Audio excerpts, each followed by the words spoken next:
ನಮಸ್ಕಾರ ಸ್ನೇಹಿತರೆ, ನಮ್ಮ ಚಾನಲ್ಗೆ ಸ್ವಾಗತ. ನಾವು ಇಂದು ತುಂಬಾ ಇಂಪಾರ್ಟೆಂಟ್ ಆಗಿರೋ ಟಾಪಿಕ್ SQL ಜಾಯಿನ್ಸ್ ಬಗ್ಗೆ ತಿಳಿದುಕೊಳ್ಳೋಣ. ಡೇಟಾಬೇಸ್ನಲ್ಲಿ ನಮಗೆ 2 ಟೇಬಲ್ಗಳಿದ್ದಾಗ ಅವುಗಳನ್ನು ಡೇಟಾ ಕಂಬೈನ್ ಮಾಡೋಕ್ಕೆ ಹೇಗೆ inner join, left join, right join, full join ಇವುಗಳೆಲ್ಲ ಸಿಂಪಲ್ ಎಕ್ಸಾಂಪಲ್ ಮೂಲಕ ತಿಳಿದುಕೊಳ್ಳೋಣ. ವಿಡಿಯೋನ ಸ್ಕಿಪ್ ಮಾಡದೆ ಕೊನೆವರೆಗೂ ನೋಡಿ. ಜಾಯಿನ್ಸ್ ನಿಮಗೆ ಲೈಫ್ ಟೈಮ್ಗೆ ಕ್ಲಿಯರ್ ಆಗುತ್ತೆ. ಸೊ ಇಲ್ಲಿವರೆಗೂ ನಾವು ಇಲ್ಲಿ ಟೇಬಲ್ ಕ್ರಿಯೇಟ್ ಮಾಡಿಬಿಟ್ಟು ನಾವು ಇನ್ಸರ್ಟು, ಸೆಲೆಕ್ಟು ಮತ್ತೆ ವೇರು, ಡಿಸ್ಟಿಂಕ್ಟು, ಆರ್ಡರ್ ಬೈ, ಲಿಮಿಟು ಎಲ್ಲಾನು ನೋಡಿದ್ವಿ. ಆಮೇಲೆ ಬಂದ್ಬಿಟ್ಟು ಆಪರೇಟರ್ಸ್ ಕೂಡ ನೋಡಿದ್ವಿ. ಲಾಜಿಕಲ್ ಆಪರೇಟರ್ಸು ಮತ್ತೆ ಬಿಟ್ವೀನ್ ಆಪರೇಟರು ಮತ್ತೆ ಕಂಪ್ಯಾರಿಸನ್ ಆಪರೇಟರ್ಸು ಇದೆಲ್ಲಾನು ನೋಡಿದ್ವಿ. ಸೊ ಇವಾಗ ನೆಕ್ಸ್ಟ್ ಬಂದ್ಬಿಟ್ಟು ನಮಗೆ ಅಗ್ರಿಗೇಟ್ ಫಂಕ್ಷನ್ಸ್ ಅಲ್ಲೂ ಕೂಡ ನೋಡಿದ್ವಿ.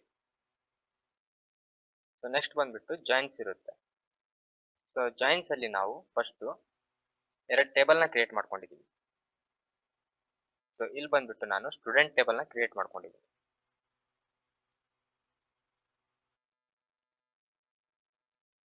ಸೊ ಇದು ಆಲ್ರೆಡಿ ಎಕ್ಸಿಸ್ಟ್ ಅಂತ ತೋರಿಸ್ತಾ ಇದೆ. ಸೊ ಅದಕ್ಕೆ ನಾನು 2 ಟೇಬಲ್ಸ್ನ ಕ್ರಿಯೇಟ್ ಮಾಡಿಕೊಂಡು 3 ರೆಕಾರ್ಡ್ಸ್ನ ಇನ್ಸರ್ಟ್ ಮಾಡ್ಕೊಂಡಿದ್ದೀನಿ. ಓಕೆನಾ?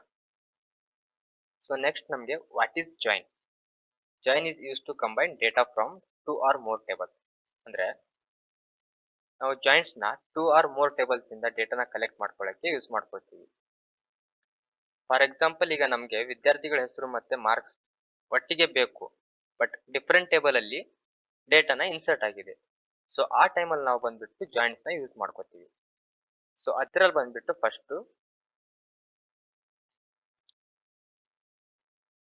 ಇನ್ನರ್ ಜಾಯಿನ್ ಅಂತ. ಸೊ ಇನ್ನರ್ ಜಾಯಿನ್ ಅಲ್ಲಿ ಏನಂತಂದ್ರೆ returns only matching record from both table. So ಈಗಂದ್ರೆ ಮ್ಯಾಚಿಂಗ್ ರೆಕಾರ್ಡ್ ಯಾವ ಟೇಬಲ್ ಅಲ್ಲಿ ಇರುತ್ತೋ, ಸೊ 2 ಟೇಬಲ್ ಅಲ್ಲಿ ನಮಗೆ ಮ್ಯಾಚ್ ಆಗೋ ರೆಕಾರ್ಡ್ಸ್ ಇದ್ರೆ ಮಾತ್ರ ಅದು ಬಂದ್ಬಿಟ್ಟು ನಮಗೆ ಇನ್ನರ್ ಜಾಯಿನ್ ಅಲ್ಲಿ ಕ್ವೈರೀಸ್ ನ ಎಕ್ಸಿಕ್ಯೂಟ್ ಮಾಡಿಕೊಡುತ್ತೆ. ಸೊ ಇವಾಗ ನಾನು ಇಲ್ಲಿ ಸ್ಟೂಡೆಂಟ್ ಟೇಬಲ್ ಮತ್ತೆ ಮಾರ್ಕ್ಸ್ ಟೇಬಲ್ ತಗೊಂಡಿದ್ದೀನಲ್ವಾ. ಸೊ ಮಾರ್ಕ್ಸ್ ಟೇಬಲ್ ಅಲ್ಲೂ ಸ್ಟೂಡೆಂಟ್ ಐಡಿ ಇದೆ, ಮತ್ತೆ ಸ್ಟೂಡೆಂಟ್ ಟೇಬಲ್ ಅಲ್ಲೂ ಸ್ಟೂಡೆಂಟ್ ಐಡಿ ಇದೆ. ಸೊ ಇಲ್ಲಿ ಬಂದ್ಬಿಟ್ಟು ನನಗೆ ನಾನು ಮಾರ್ಕ್ಸ್ ನ ಮತ್ತೆ ಸ್ಟೂಡೆಂಟ್ ನೇಮ್ ನ ತಗೋತಾ ಇದ್ದೀನಿ. ಸೊ ಇಲ್ಲಿ ನಮಗೆ ಮ್ಯಾಚಿಂಗ್ ರೆಕಾರ್ಡ್ ಯಾವ್ದ್ರಲ್ಲಿ ಇದೆಯೋ ಅಷ್ಟೇ ಕೊಡುತ್ತೆ. ಸೊ ಇವಾಗ ನಾವು ನೇಮ್ ಇನ್ಸರ್ಟ್ ಮಾಡಿರ್ತೀವಿ, ಅವ್ರ ಮಾರ್ಕ್ಸ್ ನ ಇನ್ಸರ್ಟ್ ಮಾಡಿರಲ್ಲ. ಸೊ ಇಲ್ಲಿ ನೋಡಿ 3 ನಂಬರ್ಗೆ ನಾನು ಸ್ಟೂಡೆಂಟ್ ಐಡಿ ಕೊಟ್ಬಿಟ್ಟು ಅರ್ಜುನ್ ಅಂತ ಸೇವ್ ಮಾಡ್ಕೊಂಡಿದ್ದೀನಿ. ಸೊ ಇಲ್ಲಿ ಬಂದ್ಬಿಟ್ಟು ನಾನು 4 ಅಂತ ಕೊಟ್ಟು 75 ಅಂತ ಡೇಟಾನ ಇನ್ಸರ್ಟ್ ಮಾಡ್ತಾ ಇದ್ದೀನಿ. ಸೊ ಇಲ್ಲಿ ಮಾರ್ಕ್ಸ್ ಬಂದ್ಬಿಟ್ಟು ಅವನಿಗೆ 75, ಬಟ್ ಯಾರ್ದು ಅಂತ ಗೊತ್ತಿಲ್ಲ ನಮಗೆ. ಸೊ ಈ ಟೈಮಲ್ಲಿ ಜಾಯಿನ್ಸ್ ಅಲ್ಲಿ ಆ ರೆಕಾರ್ಡ್ಸ್ ನಮಗೆ ಫೆಚ್ ಆಗೋದಿಲ್ಲ. ಸೊ ಅದು ಹೇಗೆ ಅಂತಂದ್ರೆ ನಾನು ಇಲ್ಲಿ ಬರ್ಕೊಂಡಿದ್ದೇನಲ್ವಾ, ಸ್ಟೂಡೆಂಟ್ ಟೇಬಲ್ ಇಂದ ಸೆಲೆಕ್ಟ್ ಕ್ವೈರಿನ ಎಕ್ಸಿಕ್ಯೂಟ್ ಮಾಡ್ತಾ ಇದ್ದೀನಿ. ನಾನು ಸೆಲೆಕ್ಟ್ ಅಲ್ಲಿ ಏನ್ ಬರೀತಾ ಇದ್ದೀನಿ, ಸ್ಟೂಡೆಂಟ್ ಟೇಬಲ್ ಇಂದ ನೇಮ್ ಕೊಟ್ಟು ಮತ್ತೆ ಮಾರ್ಕ್ಸ್ ಟೇಬಲ್ ಇಂದ ಮಾರ್ಕ್ಸ್ ತಗೋತಾ ಇದ್ದೀನಿ. So on students ID equal to student ID, marks equal to marks ID ಅಂತ ಈಗ ಕೊಟ್ಟಿದ್ದೀನಲ್ವಾ ನಾನು. ಸೊ ಇಲ್ಲಿ ಬಂದ್ಬಿಟ್ಟು ಸ್ಟೂಡೆಂಟ್ಸ್ ಟೇಬಲ್ ಅಲ್ಲೂ ಮಾರ್ಕ್ಸ್ ಸ್ಟೂಡೆಂಟ್ ಐಡಿ ಇದೆ, ಮತ್ತೆ ಮಾರ್ಕ್ಸ್ ಟೇಬಲ್ ಅಲ್ಲೂ ಸ್ಟೂಡೆಂಟ್ ಐಡಿ ಇದೆ. ಸೊ ಎರಡರಿಂದಲೂ ನಾನು ಮ್ಯಾಚಿಂಗ್ ರೆಕಾರ್ಡ್ಸ್ ನ ಮಾತ್ರ ಎಕ್ಸಿಕ್ಯೂಟ್ ಮಾಡಕ್ಕೆ ಇನ್ನರ್ ಜಾಯಿನ್ಸ್ ಅಂತ ಯೂಸ್ ಮಾಡ್ಕೊತಾ ಇದೀವಿ. ಸೊ ಇದು ಬಂದ್ಬಿಟ್ಟು ನಮಗೆ ಔಟ್ಪುಟ್. ಸೊ ಇಲ್ಲಿ ರವಿ ಮತ್ತೆ ಸ್ನೇಹ ಅಂತ. ಸೊ ಇವರಿಬ್ಬರು ಮ್ಯಾಚ್ ರೆಕಾರ್ಡ್ ಎರಡರಲ್ಲೂ ಮ್ಯಾಚ್ ಆಗಿದೆ. ಸೊ ಅದಕ್ಕೆ ಇದು ಬಂದ್ಬಿಟ್ಟು ನಮಗೆ ಎಕ್ಸಿಕ್ಯೂಟ್ ಆಗಿದೆ. ಅರ್ಜುನ್ಗೆ ಮಾರ್ಕ್ಸ್ ಕೊಟ್ಟಿಲ್ಲ, ಸೊ ಅದಕ್ಕೆ ಅದು ಬಂದಿಲ್ಲ. ಮತ್ತೆ ಸ್ಟೂಡೆಂಟ್ ಟೇಬಲ್ ಅಲ್ಲಿ ನಾವು 4 ನಂಬರ್ ಅಂತ ಯಾರಿಗೂ ರೆಕಾರ್ಡ್ ಇನ್ಸರ್ಟೇ ಮಾಡಿಲ್ಲ ಸ್ಟೂಡೆಂಟ್ ಐಡಿ. ಸೊ ಅದಕ್ಕೋಸ್ಕರ ಅದು ಬಂದ್ಬಿಟ್ಟು ನಮಗೆ ಓನ್ಲಿ ಮ್ಯಾಚಿಂಗ್ ರೆಕಾರ್ಡ್ಸ್ ಇರೋದು ಮಾತ್ರ ಇನ್ನರ್ ಜಾಯಿನರ್ಸ್ ಅಲ್ಲಿ ಬರುತ್ತೆ.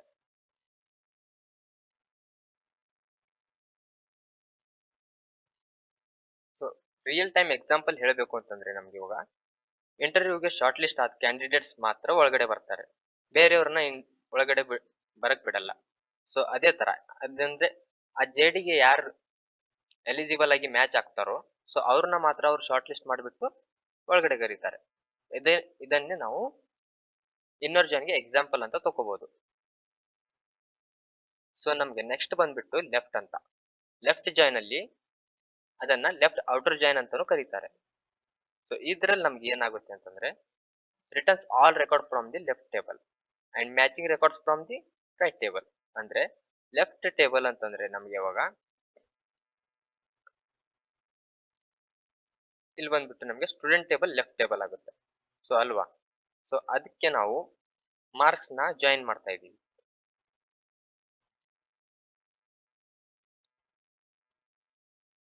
ಸೊ ಇಲ್ಲಿ ನಮ್ಗೆ returns all records from the left table ಅಂದ್ರೆ ಲೆಫ್ಟ್ ಟೇಬಲ್ ಅಲ್ಲಿ ಎಷ್ಟು ಡೇಟಾ ಇರುತ್ತೋ ಅಷ್ಟು ಕೂಡ ನಮ್ಗೆ ಫೆಚ್ ಆಗಿ ಬರುತ್ತೆ. ಅದೇ ಬಂದ್ಬಿಟ್ಟು ನೆಕ್ಸ್ಟ್ ರೈಟ್ ಟೇಬಲ್ ಅಲ್ಲಿ ಏನಿರುತ್ತೋ ಅದರಲ್ಲಿರೋ ಮ್ಯಾಚಿಂಗ್ ಟೇಬಲ್ಸ್ ಅಂತಂದ್ರೆ ಮ್ಯಾಚಿಂಗ್ ಕಾಲಮ್ಸ್ ಮಾತ್ರ ನಮ್ಗೆ ರಿಟರ್ನ್ ಆಗಿ ಎಕ್ಸಿಕ್ಯೂಟ್ ಮಾಡಿಕೊಡುತ್ತೆ. ಅಥವಾ ಅಲ್ಲಿ ರಿಟರ್ನ್ ಮ್ಯಾಚಿಂಗ್ ಟೇಬಲ್ ಇರಲಿಲ್ಲ ಅಂತಂದ್ರೆ ಅದ್ ಬಂದ್ಬಿಟ್ಟು ನಮ್ಗೆ ನಲ್ ಅಂತ ಸೇವ್ ಆಗುತ್ತೆ. ಸೊ ಅದು ಯಾವ ತರ ಆಗುತ್ತೆ ಅಂತಂದ್ರೆ ಇಲ್ಲಿ ಸ್ಟೂಡೆಂಟ್ ಮತ್ತೆ ಮಾರ್ಕ್ಸ್ ಟೇಬಲ್ ಗೆ ನಾನು ಲೆಫ್ಟ್ ಜಾಯಿನ್ ಇಂದ ಸ್ಟೂಡೆಂಟ್ ಐಡಿ ಇಂದ ಎಕ್ಸಿಕ್ಯೂಟ್ ಮಾಡ್ತಾ ಇದ್ದೀನಿ. ಸೊ ಸೆಲೆಕ್ಟ್ ಅಲ್ಲಿ ನಾನೇನ್ ಸೆಲೆಕ್ಟ್ ಮಾಡ್ತಾ ಇರೋದು ಸ್ಟೂಡೆಂಟ್ ನೇಮ್ ಮತ್ತೆ ಮಾರ್ಕ್ಸ್. ಸೊ ಇವೆರಡನ್ನು ಬಂದ್ಬಿಟ್ಟು ನನಗೆ ಇವಾಗ ನಾನು ಈ ಕ್ವೈರಿನ ಎಕ್ಸಿಕ್ಯೂಟ್ ಮಾಡಿದ್ರೆ ಲೆಫ್ಟ್ ಜಾಯಿನ್ ಆನ್ ಮಾರ್ಕ್ಸ್ ಅಂತಂದ್ರೆ ಸೊ ಇಲ್ಲಿ ಬಂದ್ಬಿಟ್ಟು ನಾನು ಅರ್ಜುನ್ ಅಂತ ಸೇವ್ ಮಾಡಿದ್ದೀನಿ. ಸೊ ಸ್ಟೂಡೆಂಟ್ ಟೇಬಲ್ ಅಲ್ಲಿ ಏನಿದೆ ಫುಲ್ ಎಲ್ಲಾ ರೆಕಾರ್ಡ್ಸ್ ಬಂತು. ಸೊ ನೆಕ್ಸ್ಟ್ ನಮಗೆ ಮಾರ್ಕ್ಸ್ ಟೇಬಲ್ ಅಲ್ಲಿ ಅರ್ಜುನ್ ರೆಕಾರ್ಡ್ಸ್ ನಾನು ಇನ್ಸರ್ಟ್ ಮಾಡಿಲ್ಲ. ಸೊ ಅದಕ್ಕೆ ಬಂದ್ಬಿಟ್ಟು ಇದು ಬಂದ್ಬಿಟ್ಟು ನನಗೆ ನಲ್ ಅಂತ ತೋರಿಸ್ತಾ ಇದೆ. ಸೊ ಇಲ್ಲೂ ಕೂಡ ನಾನು ನಿಮ್ಗೆ ಅರ್ಥ ಆಗಲಿ ಅಂತ ಇಲ್ಲಿಯೂ ಕೂಡ ನಾನು ಅದನ್ನ ಇನ್ಸರ್ಟ್ ಮಾಡಿಕೊಂಡು ಕ್ವೈರಿಯಲ್ಲೇ ಎಕ್ಸಿಕ್ಯೂಟ್ ಮಾಡ್ಕೊಂಡು ಇಟ್ಕೊಂಡಿದ್ದೀನಿ. ಸೊ ನೀವು ಇದನ್ನ ಬೇಕಾದ್ರೆ ಹಿಂಗೆ ಮಾಡಿಬಿಟ್ಟು ಕಮೆಂಟ್ ಕೂಡ ಮಾಡ್ಕೋಬಹುದು. ಸೊ ಲೆಫ್ಟ್ ಜಾಯಿನ್ ಅಂತಂದ್ರೆ ಲೆಫ್ಟ್ ಫುಲ್ ಟೇಬಲ್ ಅಷ್ಟೇ. ಸೊ ನೆಕ್ಸ್ಟ್ ಬಂದ್ಬಿಟ್ಟು ರೈಟ್ ಜಾಯಿನ್ ಅಂದ್ರೆ ಏನು? ಸೊ ಇಲ್ಲಿ ಬಂದ್ಬಿಟ್ಟು ರೈಟ್ ಜಾಯಿನ್ ಅಂತಂದ್ರೆ record from the all tables from right table returns all records from the right table ಅಂದ್ರೆ all columns from the right table or all records or all data from the right table only matching records from the left table. So ಇದು ಬಂದ್ಬಿಟ್ಟು ನಮಗೆ left join ಗೆ return ಆಗಿ ತೆಗೆದುಕೊಡುತ್ತೆ. ಅಂದ್ರೆ ಇವಾಗ ನಮ್ಗೆ left join ಅಲ್ಲೂ ಡೇಟಾ ಮ್ಯಾಚ್ ಆಗ್ಲಿಲ್ಲ ಅಂತಂದ್ರೆ ಅದ್ ಬಂದ್ಬಿಟ್ಟು ನಮ್ಗೆ ನಲ್ ಅಂತ ಸೇವ್ ಆಗ್ತಾ ಇತ್ತು ಅಲ್ವಾ? ಸೊ ನೆಕ್ಸ್ಟ್ ನಮ್ಗೆ student name. So select student name ಅಂತ ಇಲ್ಲಿ ಬಂದ್ಬಿಟ್ಟು ನಾನು ರೈಟ್ ಜಾಯಿನ್ ಗೆ ಕ್ವೈರಿ ಬರೀತಾ ಇದ್ದೀನಲ್ವಾ?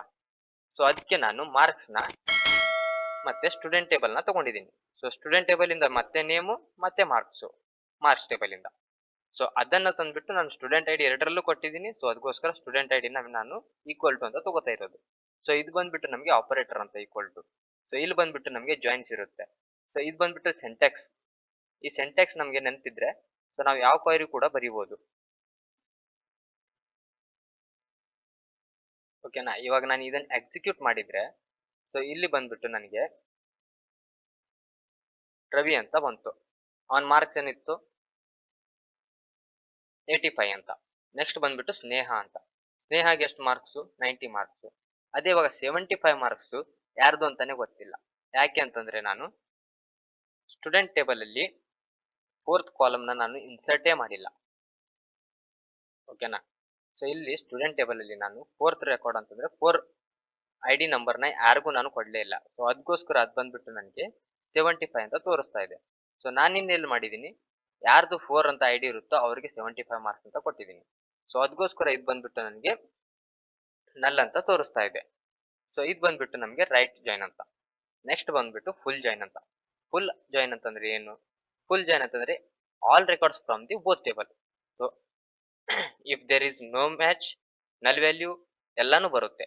ಸೊ ಏನೇ ಇದ್ರು ರೈಟ್ ಟೇಬಲ್ ಮತ್ತೆ left table 2 or more tables ಎಷ್ಟೇ ಇರ್ಲಿ ಟೇಬಲ್ಸ್ ಆ ಟೇಬಲ್ಸ್ ನಾವು ಜಾಯಿನ್ ಮಾಡ್ಕೊಂಡು ಫುಲ್ ಜಾಯಿನ್ ನಮಗೆ ಅಷ್ಟು ರೆಕಾರ್ಡ್ ಬೇಕು ಅಂತಂದ್ರೆ ನಾವು ಫುಲ್ ಜಾಯಿನ್ ನ ಯೂಸ್ ಮಾಡ್ಕೋತೀವಿ.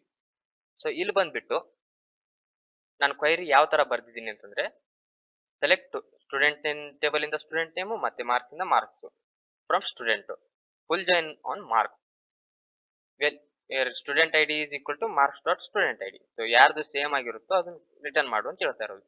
ಸೊ ಅದು ಅಲ್ಲಿ ನಲ್ ಆಗಿರ್ಲಿ ಅಥವಾ ವ್ಯಾಲ್ಯೂ ಕೊಡದೇ ಇರ್ಲಿ ಅಥವಾ ನಾವು ವ್ಯಾಲ್ಯೂ ಕೊಟ್ಟು ಕೂಡ ಎಂಟಿ ಆಗಿದ್ರು ಕೂಡ ಅದು ನಮಗೆ ಬಂದ್ಬಿಟ್ಟು ಅಲ್ಲಿ ಫೆಚ್ ಆಗುತ್ತೆ. ಸೊ ಇಲ್ಲಿ ಬಂದ್ಬಿಟ್ಟು ನಾವು ಇದು ವ್ಯಾಲ್ಯೂನ ಫೆಚ್ ಮಾಡಿದ್ರೆ ಎಕ್ಸಿಕ್ಯೂಟ್ ಮಾಡಿದ್ರೆ ಸೊ ಇಲ್ಲಿ ನೋಡ್ಬೋದು ಸೊ ಅಷ್ಟು ರೆಕಾರ್ಡ್ಸ್ನ ನಮಗೆ ಒಂದೇ ಟೇಬಲ್ ಅಲ್ಲಿ ಬಂದ್ಬಿಡ್ತು. ಸೊ ಅಂದ್ರೆ ಬೋತ್ ಟೇಬಲ್ ಇಂದ ಆಲ್ ರೆಕಾರ್ಡ್ಸ್ ಬರುತ್ತೆ, ನಲ್ಲಿದ್ರು ಬರುತ್ತೆ, ಮ್ಯಾಚ್ ಇಲ್ಲ ಅಂತಂದ್ರೂ ಬರುತ್ತೆ, ಮ್ಯಾಚ್ ಇದ್ರೂ ಬರುತ್ತೆ. ಸೊ ಎಲ್ಲಾ ರೆಕಾರ್ಡ್ಸ್ ನ ತಗೊಳ್ಳೋದಕ್ಕೆ ನಾವು ಫುಲ್ ಜಾಯಿನ್ ಅಂತ ಯೂಸ್ ಮಾಡ್ಕೋತೀವಿ. ಸೊ ಇಲ್ಲಿ ನಮಗೆ ಫುಲ್ ಜಾಯಿನ್ಗೆ ಎಕ್ಸಾಂಪಲ್ ಬೇಕು ಅಂತಂದ್ರೆ, ರಿಯಲ್ ಟೈಮ್ ಎಕ್ಸಾಂಪಲ್ ಅಂತಂದ್ರೆ, ಮ್ಯಾರೇಜ್ ಫಂಕ್ಷನ್ ಅಲ್ಲಿ ನಾವು ಬಾಯ್ಸ್ ಕಡೆಯಿಂದನೂ ಬರ್ತಾರೆ, ಗರ್ಲ್ಸ್ ಕಡೆಯಿಂದನೂ ಬರ್ತಾರೆ. ಸೊ ಅಲ್ಲಿ ಬಂದ್ಬಿಟ್ಟು ಗೆಸ್ಟ್ ಅಂತ ಸೇವ್ ಆಗುತ್ತೆ. ಸೊ ಗೆಸ್ಟ್ ಎಷ್ಟು ಜನ ಬರ್ತಾರೋ ಅಷ್ಟು ಜನ ಕಂಬೈನ್ ಮಾಡ್ತೀವಿ ತಾನೆ. ಸೊ ಇವಾಗ ನಮ್ಗೆ ಹುಡುಗರಿಂದ ಬಂದ್ರೆ ಅವ್ರಿಗೆ ಊಟ ಕೊಡದೆ ಬಿಡಲ್ಲ, ಹುಡುಗಿರಿಂದ ಬಂದ್ರು ಕೂಡ ಅವ್ರಿಗೆ ಊಟ ಕೊಡ್ತೀವಿ. ಸೊ ಅದು ಬಂದ್ಬಿಟ್ಟು ನಮ್ಗೆ ಕಂಬೈನ್ ಫಂಕ್ಷನ್. ಸೊ ಆ ಕಂಬೈನ್ ಫಂಕ್ಷನ್ ಗೆ ನಾವು ಫುಲ್ ಜಾಯಿನ್ ಅಂತ ಕರಿತೀವಿ. ಸೊ ನೆಕ್ಸ್ಟ್ ನಮ್ಗೆ ರೈಟ್ ಜಾಯಿನ್ ಗೆ ರಿಯಲ್ ಟೈಮ್ ಎಕ್ಸಾಂಪಲ್ ಅಂತಂದ್ರೆ, ಮಾರ್ಕ್ಸ್ ಅಲ್ಲಿ ಪಬ್ಲಿಷ್ ಆದಾಗ ಮಾರ್ಕ್ಸ್ ಇಲ್ದಂದ ಎಂಟ್ರಿ ತೋರಿಸ್ತೀವಲ್ವಾ, ಮಾರ್ಕ್ಸ್ ಅಲ್ಲಿ ಪಬ್ಲಿಷ್ ಮಾಡಿದಾಗ ಮಾರ್ಕ್ಸ್ ಇದ್ ಎಲ್ಲ ಎಂಟ್ರಿ ತೋರಿಸ್ತೀರಾ. ಸೊ ಸ್ಟೂಡೆಂಟ್ ಡೀಟೇಲ್ಸ್ ಮಿಸ್ಸಿಂಗ್ ಇರ್ಬೋದು ಅಲ್ವಾ. ಸೊ ಸ್ಟೂಡೆಂಟ್ ಡೀಟೇಲ್ ಮಿಸ್ಸಿಂಗ್ ಇರ್ಬೋದು ಅಂದ್ರೆ ಇವಾಗ ಮಾರ್ಕ್ಸ್ ಏನೋ ಬಂದಿದೆ, ಸೊ ಇವಾಗ ಎಕ್ಸಾಮ್ ಬರೀತಾರೆ, ಯಾರು ನಾವು ಮುಂಚೆ ಸ್ಕೂಲಲ್ಲೆಲ್ಲ ಮಾಡ್ತಾ ಇದ್ವಿ ಅಲ್ವಾ, ನಾವು ಟೆಸ್ಟ್ ಎಲ್ಲ ಬರೀತಾ ಇದ್ವಿ, ಬಟ್ ನೇಮ್ ಹಾಕೋದೇ ಮರ್ತೋಗ್ತಿದ್ವಿ. ಸೊ ಅಂತ ಟೈಮಲ್ಲಿ ನಮಗೆ ಇದು ಬಂದ್ಬಿಟ್ಟು ಎಕ್ಸಾಂಪಲ್ ಆಗುತ್ತೆ. ರಿಯಲ್ ಟೈಮ್ ಎಕ್ಸಾಂಪಲ್ ಅಂತಂದ್ರೆ ಸ್ಟೂಡೆಂಟ್ ಡೀಟೇಲ್ಸ್ ಮಿಸ್ ಆಗಿರ್ಬೋದು, ಬಟ್ ಮಾರ್ಕ್ಸ್ ಅವ್ರದ್ದೇನು ಎಂಟ್ರಿ ಆಗಿರುತ್ತೆ. ಸೊ ಅದು ಬಂದ್ಬಿಟ್ಟು real time example for right join. ಹಾಗೆ ಲೆಫ್ಟ್ ಜಾಯಿನ್ಗೆ ರಿಯಲ್ ಟೈಮ್ ಎಕ್ಸಾಂಪಲ್ ಅಂತಂತಂದ್ರೆ, ಲೆಫ್ಟ್ ಟೇಬಲ್ ಅಲ್ಲಿರೋ ಎಲ್ಲಾ ಡೇಟಾ ಬರುತ್ತೆ, ಮ್ಯಾಚ್ ಇದ್ರೂ ಬರುತ್ತೆ, ಮತ್ತೆ ರೈಟ್ ಟೇಬಲ್ ಇಂದ ನಲ್ಲಿರೋ ವ್ಯಾಲ್ಯೂ ಕೂಡ ಬರುತ್ತೆ. ಓಕೆನಾ. ಸೊ ಅಲ್ಲಿ ಬಂದ್ಬಿಟ್ಟು ನಮ್ಗೆ ಅದು ಲೆಫ್ಟ್ ಜಾಯಿನ್. ಅದಕ್ಕೆ ರಿಯಲ್ ಟೈಮ್ ಎಕ್ಸಾಂಪಲ್ ಅಂತಂದ್ರೆ, ಅಟೆಂಡೆನ್ಸ್ ಶೀಟ್ ಅಲ್ಲಿ ಎಲ್ಲಾ ವಿದ್ಯಾರ್ಥಿಗಳ ಹೆಸರಿರುತ್ತೆ, ಬಂದವರಿಗೆ ಮಾತ್ರ ಅಟೆಂಡೆನ್ಸ್ ಮಾರ್ಕ್ಸ್ ಸಿಗುತ್ತೆ, ಬರ್ಲಿಲ್ಲ ಅಂತಂದ್ರೆ ಸಿಗೋದಿಲ್ಲ. ಸೊ ಆ ತರ. ಸೊ ಯಾರು ಬಂದಿರ್ತಾರೋ ಅವ್ರಿಗೆ ಮಾರ್ಕ್ಸ್ ಸಿಗುತ್ತೆ, ಇಲ್ಲ ಅಂತಂದ್ರೆ ಸಿಗಲ್ಲ. ಸೊ ಆ ತರ ಬಂದ್ಬಿಟ್ಟು ನಮ್ಗೆ ಲೆಫ್ಟ್ ಜಾಯಿನ್ ಆಗಿರುತ್ತೆ.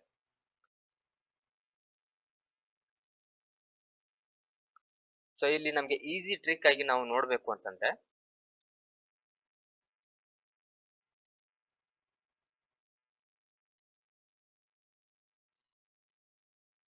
ನಾನೊಂದು ಕ್ವೈರಿ ಬರೀತೀನಿ. ಸೊ ಅದ್ ನೀವು ಈಸಿಯಾಗಿ ನೆನ್ಪಿಟ್ಕೋಬಹುದು.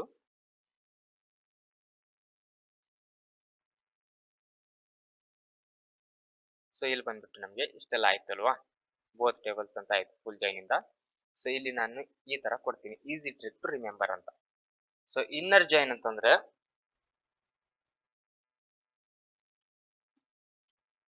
Easy trick. ಇನ್ನರ್ ಜಾಯಿನ್ ಗೆ ಮ್ಯಾಚಿಂಗ್ ಟೇಬಲ್, ಲೆಫ್ಟ್ ಜಾಯಿನ್ ಗೆ ಲೆಫ್ಟ್ ಫುಲ್ ಟೇಬಲ್, ಮತ್ತೆ ರೈಟ್ ಜಾಯಿನ್ ಗೆ right full table, full join ಗೆ ಫುಲ್ ಟೇಬಲ್. ಓಕೆನಾ. ಫುಲ್ ಎಲ್ಲಾನು ಏನ್ ರೆಕಾರ್ಡ್ಸ್ ಇರುತ್ತೆ ಎಲ್ಲಾನು ಬರುತ್ತೆ. ಬಟ್ ಇಲ್ಲಿ ಏನಾಗುತ್ತೆ ಅಂತಂದ್ರೆ, ಇನ್ನರ್ ಜಾಯಿನ್ ಅಲ್ಲಿ ಓನ್ಲಿ ಮ್ಯಾಚಿಂಗ್ ರೆಕಾರ್ಡ್ಸ್ ಅಷ್ಟೇ ಬರುತ್ತೆ, ಬಟ್ ಅಲ್ಲಿ ನಲ್ ವ್ಯಾಲ್ಯೂಸ್ ಎಲ್ಲ ಬರೋದಿಲ್ಲ. ಸೊ ಇಲ್ಲಿ ಫುಲ್ ಜಾಯಿನ್ ಅಲ್ಲಿ ನಲ್ ವ್ಯಾಲ್ಯೂಸ್ ಎಲ್ಲ ಬರುತ್ತೆ. ಸೊ ಇದು ಬಂದ್ಬಿಟ್ಟು ನಮಗೆ ಜಾಯಿನ್ಸ್. ಸೊ ಇದು ನಾವು SQL ಜಾಯಿನ್ಸ್ ಕಂಪ್ಲೀಟ್ ಆಗಿ ತಿಳ್ಕೊಂಡಿವಿ. ನೆಕ್ಸ್ಟ್ ನಮಗೆ ಬಂದ್ಬಿಟ್ಟು ಅಡ್ವಾನ್ಸ್ ಜಾಯಿನ್ಸ್ ಬರುತ್ತೆ, ಇಂಟರ್ವ್ಯೂ ಕ್ವಶನ್ಸ್ ಬರುತ್ತೆ. ಸೊ ಇದಕ್ಕೂ ಇನ್ನು ಅಡ್ವಾನ್ಸ್ ಟೆಕ್ನಾಲಜಿ ಬೇಕು, ವಿಂಡೋ ಫಂಕ್ಷನ್ಸ್ ಬೇಕು ಅಂತಂದ್ರೆ ನೀವು ನನಗೆ ಕಮೆಂಟ್ ಮೂಲಕ ತಿಳಿಸ್ಬೋದು. ಸೊ ಅದೆಲ್ಲ ಬೇಕು ಅಂತಂದ್ರೆ ನನಗೆ ಕಮೆಂಟ್ ಮಾಡಿ. ವಿಡಿಯೋ ಇಷ್ಟ ಆದರೆ ಲೈಕ್ ಮಾಡಿ, ಫ್ರೆಂಡ್ಸ್ ಜೊತೆ ಶೇರ್ ಮಾಡಿ. ಮತ್ತಷ್ಟು SQL ವಿಡಿಯೋಸ್ ಬೇಕಾದ್ರೆ ಸಬ್ಸ್ಕ್ರೈಬ್ ಮಾಡ್ಕೊಳ್ಳಿ. ಸೊ ಈ ವಿಡಿಯೋ ಬರೋಕ್ಕೆ ತುಂಬಾ ಲೇಟ್ ಆಯ್ತು. ಸೊ ನೆಕ್ಸ್ಟ್ ವಿಡಿಯೋ ಲೇಟ್ ಆಗಲ್ಲ, ಬರುತ್ತೆ, ಬಟ್ ಸ್ವಲ್ಪ ಟೈಮ್ ಆಗುತ್ತೆ. ಯಾಕೆ ಅಂತಂದ್ರೆ ಈ ವಿಡಿಯೋ ಕ್ರಿಯೇಟ್ ಮಾಡೋಕ್ಕೆ ಸ್ವಲ್ಪ ಟೈಮ್ ತಗೋತು ನನಗೆ. ಸೊ ನೆಕ್ಸ್ಟ್ ವಿಡಿಯೋ ಕೂಡ ಟೈಮ್ಗೆ ಬರುತ್ತೆ. ಸ್ವಲ್ಪ ಪೇಷನ್ಸ್ ಇಟ್ಕೊಂಡು ಕರೆಕ್ಟ್ ಆಗಿ ನೀವು ವಿಡಿಯೋನ ಮತ್ತೆ ಮತ್ತೆ ನೋಡಿದ್ರೆ ಎಲ್ಲ ಟಾಪಿಕ್ಸ್ ಕೂಡ ಅರ್ಥ ಆಗುತ್ತೆ. ಸೊ ಇಷ್ಟವಾದ್ರೆ ಲೈಕ್ ಮಾಡಿ, ಶೇರ್ ಮಾಡಿ ಫ್ರೆಂಡ್ಸ್ ಜೊತೆ. ಓಕೆನಾ ಫ್ರೆಂಡ್ಸ್. ಸೊ ಇಲ್ಲಿಗೆ ವಿಡಿಯೋ ಇಷ್ಟೇ ಸಾಕು ಇವತ್ತಿಗೆ ಜಾಯಿನ್ಸ್. ನೆಕ್ಸ್ಟ್ ಬಂದ್ಬಿಟ್ಟು ನಾನು ಅಡ್ವಾನ್ಸ್ ಜಾಯಿನ್ಸ್ ಅಥವಾ ವಿಂಡೋ ಫಂಕ್ಷನ್ಸ್ಗೆ ಹೋಗ್ತೀನಿ.